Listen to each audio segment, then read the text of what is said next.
Hi guys, Harbs Narbs here. Today we're going to be looking at another aspect of lore surrounding character creation in Baldur's Gate 3. This time we'll be taking a look at the Warlock and the patron choice that you can choose, called the Great Old One. Okay, let's go.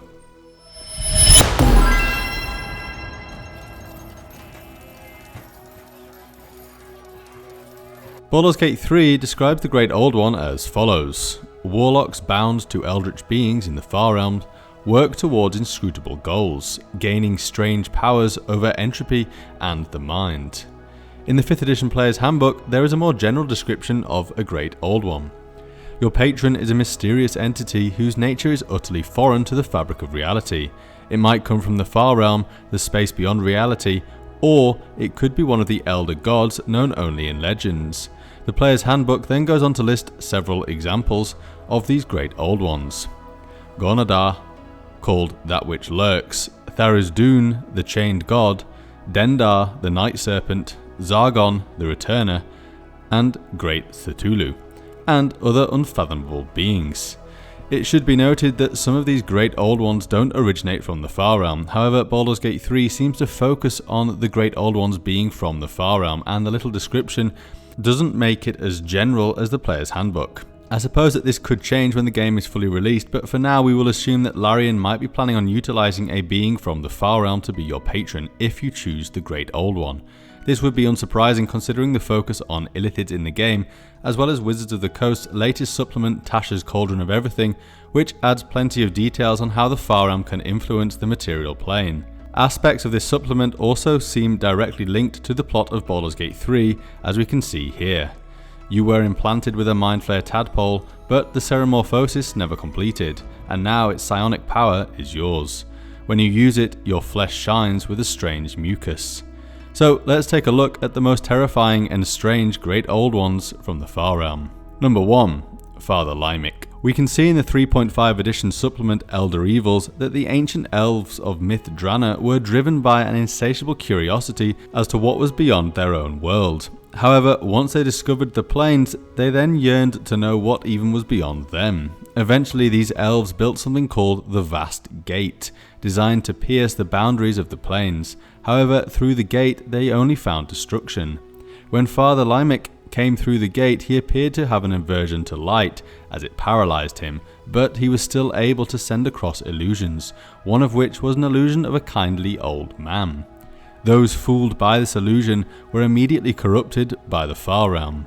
Eventually, the elves realised the destructive, corrupting nature of this old man, and realised that it was in fact the being from the Far Realm known only as Father Lymic. The elves fully exposed him to the power of the sun, which triggered waves of cold to radiate from him, trapping him in a cage of ice. Now totally dormant, the elves placed Father Lymic at the top of a mountain in the Thunder Peaks, where he would be forever exposed to the bright sun, and his body would react by keeping him in the same icy cage. Eventually, after many aeons, the elves that were left as caretakers to the caged Father Lymic died, and he was forgotten. Even when caged in ice, Father Lymic was still able to use many of his illusory projections. These projections helped to corrupt the people of Toril. These children of Father Lymic are known as the Brood, and they work towards making the world more hospitable for Father Lymic. Mentally, the Brood are simply an extension of Father Lymic's twisted mind, but also in a physical sense, they have become strange versions of their former selves, as we can see here. Father Lymic needed to reside in a darker world, one where the sun wasn't so bright, so that he could escape his icy cage. A scroll from one of the ancient elves described the Brood as follows: "Do not look to them for compassion or mercy. They are not of this world and live only to carry out the will of their alien father." Apparently, with each creature that he corrupts, the world grows ever dimmer. The following is written in Elder Evils regarding this. Father Lymic sleeps in an icy prison atop one of the world's tallest mountains, locked away inside a glacier. He beckons any who draw near to his form so that they might be transformed into his servants. With each new servant, he gains more of the strength needed to fully rouse. Interestingly, a splinter group that worships Shar called the Black Ice has taken an interest in freeing Father Lymic for what the Elder Evils describes as for the glory of the Dark Goddess. So, in Father Lymic's true form, he is described as follows: In his true unnatural form, Father Limerick looks like a cross between a gigantic crystalline praying mantis and a horrible demon with two scythe-like claws in place of arms. His head bears a trio of compound eyes above a gaping maw of fangs. The rest of his translucent body is covered in shards of crystal that form a deadly armor plating. When he moves, these plates grind and shatter against one another, with new ones endlessly taking their place. His cage is described as atop the mountain near its highest peak. Father Limerick is entombed in a thick sheet of glacial ice. The 7 pillars, humming with eldritch power, each bearing ancient elven runes, surround the crack that contains him. So, somewhere on top of the Thunder Peaks, trapped and waiting, is Father Limerick, desperate to blot out the sun and free himself from his prison. Number 2. Balothemog. Balothemog, also known as Him Who Watches from Beyond the Stars, is described in Lords of Madness, the Book of Aberrations, as the darkness between the stars, the guardian force or entity that exists to ensure that nothing in the multiverse can escape to taint the true reality of the outer dimensions. Balothemog is more of a primal force than a physical entity, but he is worshipped by aboleths, creatures that originated in the Far Realm. They pay homage to Balothemog by leaving large gaps and spaces in their temples to represent the distance between the stars that Balothemog himself resides in. In Fiendish Codex number 1, we can see that the demon Arix has made a deal with Balothemog. Arix was missing from the memories of most demons of the Abyss for centuries. Codices of abyssal history held no record of his life or his exploits. However, recently 23 Gibbelings in the city of Sigil mysteriously began repeating the same message. The normally unintelligible bestial humanoids conveyed in barking tones the tale of a demon lord named Arix, journeying to another place to enter an undisclosed pact with a being called Balothemog. The message orders Arix to venture beyond the stars to pay the price of the deal. The howling Gibbelings eventually got on the nerves of their owners, who had them put to death, but a small handful of the creatures remain in the hands of private collectors, who report with uncertainty that the message has grown louder and more insistent with each passing year. Those that are familiar with Lovecraft will know that mind flayers and the wider abolithic community are entirely influenced by the author. This is explicitly mentioned in the Lords of Madness when the following is written. Readers will notice a thematic resemblance between the aboleths, the elder evils, and various creatures or beings found in the stories of H.P. Lovecraft. This is, of course, completely intentional. It then continues to list several elder evils and their potential Lovecraftian counterparts, saying this: the 5 elder evils commonly honoured by the aboleths could be previously unknown Great Old Ones or Outer Gods, or perhaps they are just alternate names for far more familiar entities.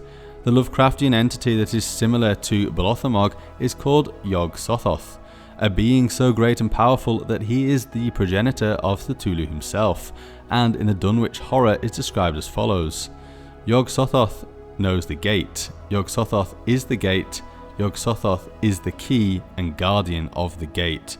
Past, present and future, all are one in Yog-Sothoth. If Balothemog is as powerful as Lovecraft's Yog-Sothoth, then he truly lives up to the name of a great old one.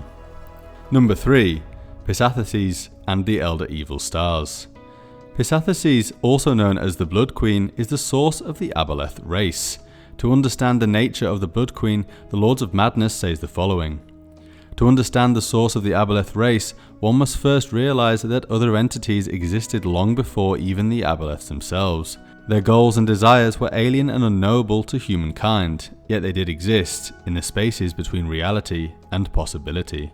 Modern sages theorize that these creatures might be the primal source of the dimension known as the Far Realm, while others argue that their presence only enabled the existence of this dimension, and that the Far Realm is but one of a myriad of their workings. It is believed that the Blood Queen spawned the aboleth race by mistake, a cosmic accident that came about when the Blood Queen's body came into contact with the material plane.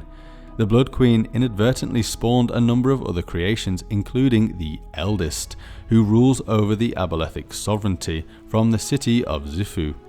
According to the novel City of Stars by Bruce R. Cordell, the Eldest then caused several stars to become infested with elder evils. It is these stars that many warlocks use as patrons. The star of Akamar was from the Far Realm, and we can see reference to this star in the 5th edition Waterdeep Dungeon of the Mad Mage, where it says the following regarding a woman called Skiriana. She also speaks of an imaginary lover named Akamar, who comes from the void beyond the star, and talks about visits to the Far Realm in her dreams.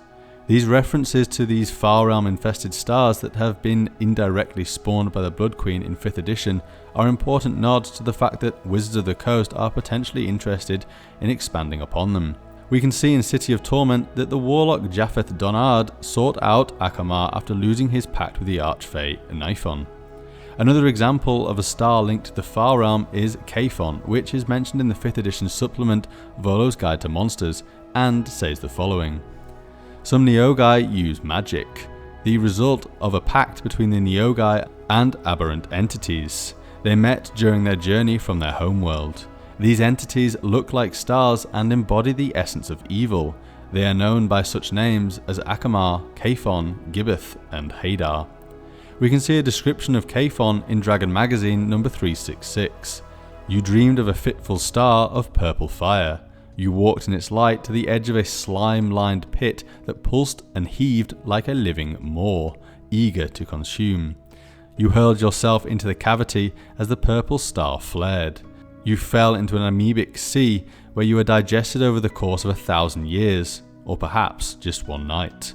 When you woke, your eyes were opalescent purple orbs, and Kaphon began whispering into your ear.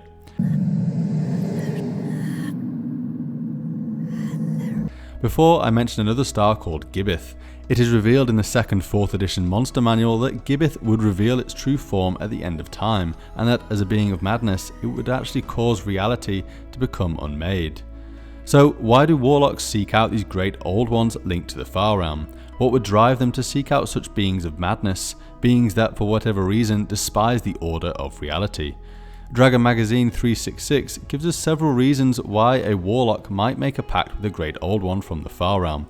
So let's take a look, and maybe this could help when it comes to role-playing your Great Old One warlock on the tabletop and in Baldur's Gate 3. Dragon Magazine refers to these types of warlocks specifically as Star Pact warlocks, but these could apply to any Great Old One from the Far Realm. Number 1. Egotistic. There are those that truly believe that their minds are strong enough to handle the maddening effects of these beings. You are confident that you can make use of the power the stars grant without falling victim to the madness that lurks behind their radiant light. Number 2. Naive. That stars are distant points of light with strange names, and if invoking their names transfers powers, why worry over much about the source of that power? True, some of your spells have horrific sounding names and frightening effects, but then, are not many wizard spells hardly less ominous? This would be typical of many warlocks who wish power but don't know or don't want to know too much about the source of it. Number 3. Mad. Some warlocks are just insane and therefore perhaps well suited to the beings that grant them their abilities. Crimson points swirling and flocking through the skies like birds, alternately merging together and breaking apart in a hideous dance that slowly but surely traced the outline of a tear in space, a hole in the very air through which an amorphous mass lurked, a shape composed of countless tiny worms who from tiny putrid mouths called out your name. Your friends won't know of course, but sometimes they ask you to stop laughing because you're starting to act like a crazy person. Finally, number 4, utilitarian. This is probably the most typical hero-esque warlock that tries to use the madness of the Great Old Ones for potentially noble ends. You might be up to holding onto your sanity, or you might not, but you're not naive about the shocking true nature of Night's gaudy coat of stars. Your ego isn't so overweening that you are certain you can avoid doing the bidding of an aberrant monstrosity, but heroes of previous ages, whether they swore pacts or not, have always risked the same. No, you know the risks and accept them in return for all the potent spells you gain in return. You accept with open arms what these alien entities can teach you, knowing that you can turn the spells to your own ends. You're not stupid, so you don't willingly risk the lives of your acquaintances if a strange dream urges you to, or if one of your spells tries to squirm out of your control. Okay guys, that's it for this video. There are a lot more Elder Evil Great Old Ones, but I've just spoken about some of my personal favourites in this video, and ones which I find quite interesting. I will also be really interested to see if Larian explore the Far Realm more. Okay, thanks for watching, and I'll see you next time. Bye!